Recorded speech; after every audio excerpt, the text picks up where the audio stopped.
Hello, my dear students. How are you all? I hope you all are safe at home.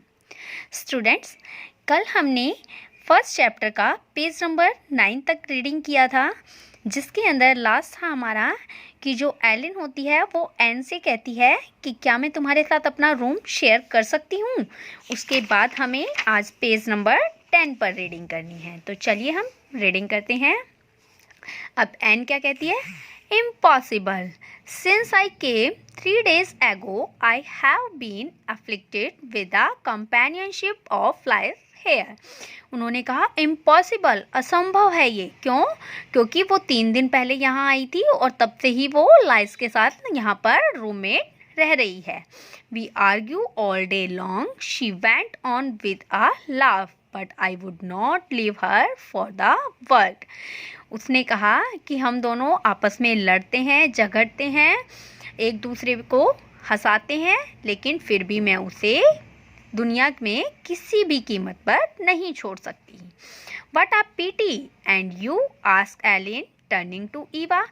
अब जो Elin थी उसने ईवा की तरफ टर्न करके कहा कि क्या तुम्हारे बारे में क्या राय है? क्या तुम मेरे साथ अपना रूम शेयर कर सकती हो? Me ask Eva, I am very happy rooming with Jamie. Eva ने कहा कि मैं तो जेमी के साथ रूममेट बनकर बहुत खुश हूँ. I am big and she is little. मैं बड़ी हूँ, वह छोटी है.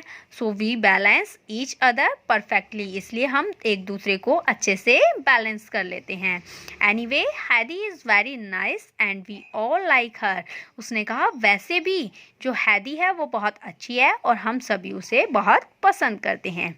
She doesn't please me, said Ellen. Ellen ने कहा कि नहीं यार, उसने तो मुझे पूछा तक भी नहीं, उसने तो मुझे कुछ कहा तक भी नहीं. That's just too bad, concluded Lise. अब लाइज ने उसका सहारा लेते हुए कहा कि ये तो सच में ही बहुत बुरी बात है. But she left the room with a merry twinkle in her eyes. लेकिन वो अपनी आंखों में थोड़ा सा गुस्सा लेकर वहाँ से चली गई. Heidi had been attacked and दे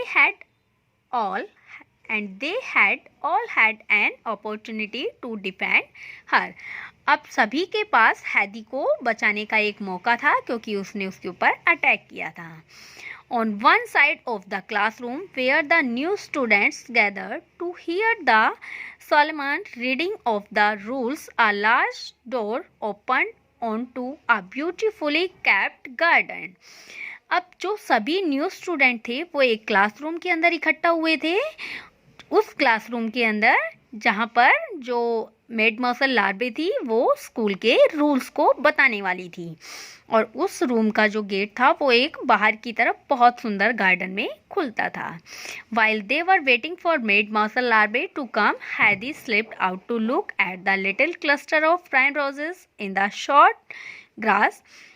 अब जो हैदी थी तब तक मैम नहीं आई, तब तक हैदी वहाँ से चुपचाप बाहर की तरफ निकल गई. जो वहाँ पर छोटी छोटी घास थी वहाँ पर उसने प्राइम रोजेस के समूह को देखा.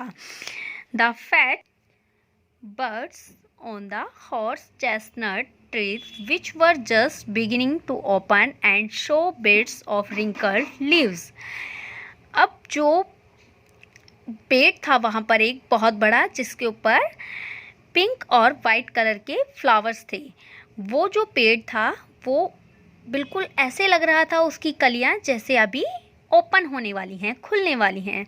Show bits of wrinkle leaves, और उसकी पत्तियां ऐसे लग रही थी जैसे अभी मुरझाई हुई हैं, यानी कि उन पर रिंकल्स पड़े हुए हैं. And a little woolly cloud floating overhead, और ऊपर ऐसे लग रहा था जैसे कि कुछ ऊनी बादल जो हैं वो तैर रहे हैं.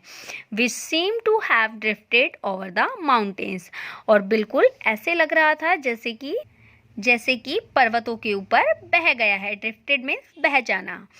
It looked like Schneehoppli, the little white orphan goat that had been Heidi's favourite when she first went up to the pastures with Peter. अब ये बिल्कुल ऐसे लग रहा था जैसे स्किनोपली हो, जो कि एक अनाथ बकरी थी, जो कि हैदी की फेवरेट थी, सबसे पसंदीदा थी। और वो उसको कब मिली थी? जब वो पीटर के साथ पहली बार उनको चराने गई थी, यानी कि चरागाह पर गई थी, पास्चर्स चरागाह। Heidi here she comes want one of the girls. तभी गर्ल्स में से एक गर्ल ने हैदी को वॉर्न किया कि हैदी चलिए, हेडमिस्ट्रेस आ गई हैं। Heidi just had time to slip back into her place when Mademoiselle Larbe march in. जब तक मेड मार्शल लार्बे ने मार्च किया तब तक हैदी के पास टाइम था और वो चुपचाप क्लासरूम में आकर बैठ गई। The headmistress began to read in a solemn voice. जो हेड मिस्ट्रेस थी उसने एक स्ट्रॉन्ग सीरियस आवाज़ में बोलना शुरू किया। She read on and on for 2 long pages. और वो लगातार 2 लंबे पेजों तक पढ़ती चली गई। अब हम पेज नंबर 11 पर रीडिंग करेंगे। रूल्स ऑफ हाथर्न स्कूल कि हाथर्न स्कूल जो था उसके क्या नियम है। Politeness is the rule at all time, कि आपको हर समय विनम्रता दिखानी है। At 9:30 all lights are to be out, कि रात को 9:30 बजे सभी रूम्स की लाइट बंद हो जानी चाहिए। You are forbidden to play the piano when the windows are open, और आपको इस चीज़ के लिए मना किया जाता है कि जब विंडो ओपन है तब तक आप पियानो नहीं बजाएंगे। You are not permitted to hang pictures और फोटोग्राफ्स ऑन द वॉल, आपको अनुमति नहीं दी जाती है कि आप पिक्चर या फोटोग्राफ्स को दीवार पर टांगे। यू आर फॉरबिडन, आपको मना किया जाता है। यू मस्ट नॉट, तुम्हें ये नहीं करना चाहिए। स्टूडेंट मस्ट, स्टूडेंट्स को क्या करना चाहिए। Young girls must not, young girls को क्या नहीं करना चाहिए। यानी कि इस तरह के उन्होंने अपने कुछ रूल्स एक्सप्लेन किए। All the students were much impressed and looked at one another in silence after the headmistress had left the room. जैसे ही हेडमिस्ट्रेस वहाँ से निकल गई, वहाँ से चली गई, तो सभी स्टूडेंट एक दूसरे को देखकर हंसने लगे, शांति बनाए रखते हुए।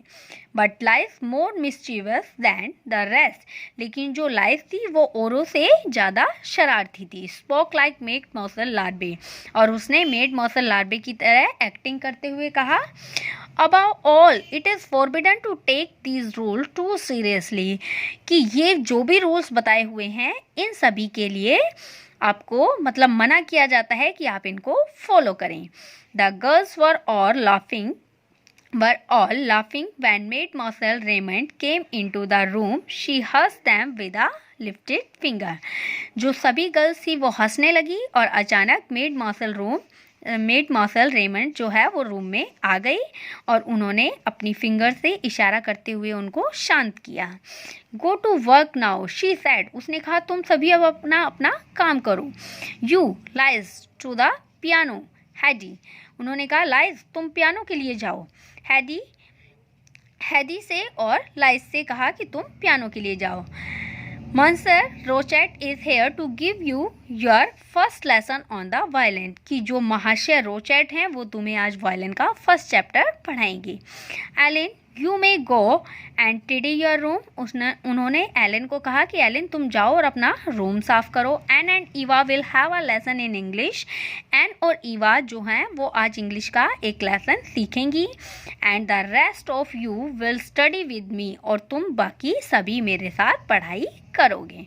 आई होप स्टूडेंट्स आपको चैप्टर 1 की एक्सप्लेनेशन अच्छे से समझ आ गई होगी। ओके बेटा, बाय बाय।